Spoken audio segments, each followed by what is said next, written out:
Sir நாங்கள் வந்து middle class family sir. அவள் வந்து 50 சவரம் கேட்டா, எங்களால் 50 சவரம் முடியாது. அவங்க அப்பா வந்து கார் டிரைவர். அவருக்கு அவள் 50 பவுன், என்னால் 20 பவுன். எங்கள் அம்மா 10 பவுன் கொடுத்தாங்க, அது அப்படியே இருக்கு.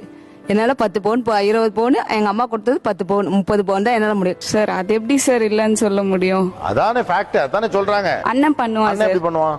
அண்ணன் வந்து சம்பாதிக்கிறாங்கல்ல சார், அண்ணனும் அப்பாவும் சேர்ந்து பண்ண. நான் ஒத்துக்க மாட்டேன். ஏன் ஒத்துக்க மாட்டேங்கிறீங்க? பின்னாடி சமாளிக்கலாம் சார். நாளைக்கு அவ ஒய்ஃப் ஒன்று உறுதி வரல, அப்போ உன் தங்கச்சிக்கு மட்டும் பண்ணிட்டு என்ன என் லைஃப் என்ன ஆகுதுன்னு அவ கேட்பா இல்ல? ஏன் சார் செய்யணும்? நான் வந்து அவங்க வயிற்றுல பிறந்த பொண்ணு, அவங்க வீட்ல இருந்து வர போற பொண்ணு வந்து அவ எடுத்துட்டு வர போறா. நம்ம ஏன் செய்யணும்? உங்க வயிற்றுல பிறந்த பொண்ணு எனக்கு செய்யுங்க. உங்களுக்கு வரப்போற கணவர் ஓகே, அவரு அவருடைய தங்கச்சிக்கு கல்யாணம் பண்றதுக்காக ஒரு 2-3 லட்ச ரூபா கடன் வாங்கிட்டு தங்கச்சி கல்யாணம் பண்ணிட்டு அந்த கடனோட உங்களை கல்யாணம் பண்ணிக்கிறார்.